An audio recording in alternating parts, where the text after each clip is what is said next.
श्रीमद् भगवद गीता अध्याय 6 श्लोक 47। योगिनामपि सर्वेषां मद्गतेन अन्तः आत्मना श्रद्धावान् भजते यो मां स मे युक्ततमो मतः। अर्थात और समस्त योगियों में से जो योगी अत्यंत श्रद्धापूर्वक मेरे परायण है, अपने अंतकरण में मेरे विषय में सोचता है और मेरी दिव्य प्रेमा भक्ति करता है, वह योग में मुझसे परम अंतरंग रूप में युक्त रहता है और सबों में सर्वोच्च है। यही मेरा मत है। यहाँ भक्ति योग का वर्णन किया गया है। भक्ति योग समस्त योगों की परिणति है। अन्य योग तो भक्ति योग में भक्ति तक पहुँचने के साधन मात्र है। योग का वास्तविक अर्थ भक्ति योग है। अन्य सारे योग भक्ति रूपी गंतव्य की दिशा में अग्रसर होते हैं। कर्म योग से लेकर भक्ति योग तक का लंबा रास्ता आत्म साक्षात्कार तक जाता है। निष्काम कर्मयोग इस रास्ते का आरंभ है। जब कर्मयोग में ज्ञान तथा वैराग्य की वृद्धि होती है तो यह अवस्था ज्ञान योग कहलाती है।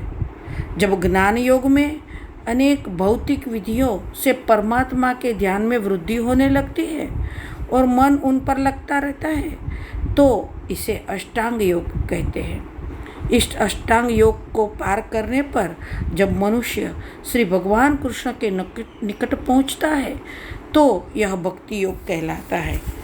यथार्थ में भक्ति योग की चरम लक्ष्य है, किंतु भक्ति योग का सूक्ष्म विश्लेषण करने के लिए अन्य योगों को समझना होता है।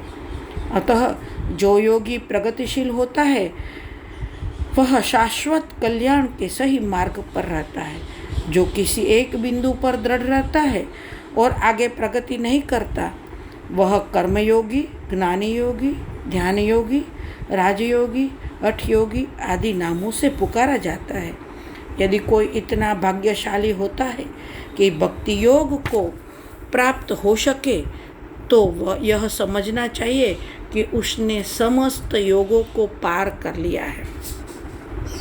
अंततः कृष्ण भावना भावित होना योग की सर्वोच्च अवस्था है। ठीक उसी तरह जैसे कि हम सब यह कहते हैं कि विश्व भर के पर्वतों में हिमालय सबसे ऊंचा है, जिसकी सर्वोच्च चोटी एवरेस्ट है। कोई विरला भाग्यशाली ही वैदिक विधान के अनुसार भक्ति योग के पथ को स्वीकार करके कृष्ण भावना भावित हो पाता है। आदर्श योगी श्याम सुंदर कृष्ण पर अपना ध्यान एकाग्र करता है, जो बादल के समान सुंदर रंग वाले हैं, जिनका कमल सदृश्य मुख सूर्य के समान तेजवान है, जिनका वस्त्र रत्नों से प्रभापूर्ण है और जिनका शरीर फूलों की माला से सुशोभित है। उनके अंगों को प्रदीप्त करने वाली उनकी ज्योति ब्रह्म ज्योति कहलाती है। वे राम, नृसिंह, वराह तथा श्री भगवान कृष्ण जैसे विभिन्न रूपों में अवतरित होते हैं। वे सामान्य व्यक्ति की भांति माता यशोदा के पुत्र रूप में जन्म ग्रहण करते हैं और कृष्ण, गोविंद, वासुदेव के नाम से जाने जाते हैं। वे पूर्ण बालक, पूर्ण पति, पूर्ण सखा तथा पूर्ण स्वामी है और वे समस्त ऐश्वर्यों तथा दिव्य गुणों से ओतप्रोत है। जो श्री भगवान के इन गुणों से पूर्णतया अभिज्ञ रहता है वह सर्वोच्च योगी कहलाता है।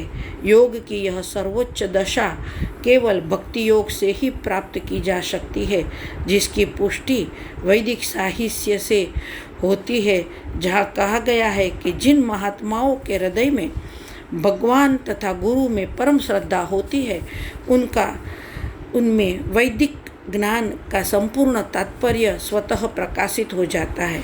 भक्ति रस्य भजनम, यहाँ भक्ति का अर्थ है भगवान की सेवा, जो इस जीवन में या अगले जीवन में भौतिक लाभ की इच्छा से रहित होती है। ऐसी प्रवृत्तियों से मुक्त होकर मनुष्य को अपना मन परमेश्वर में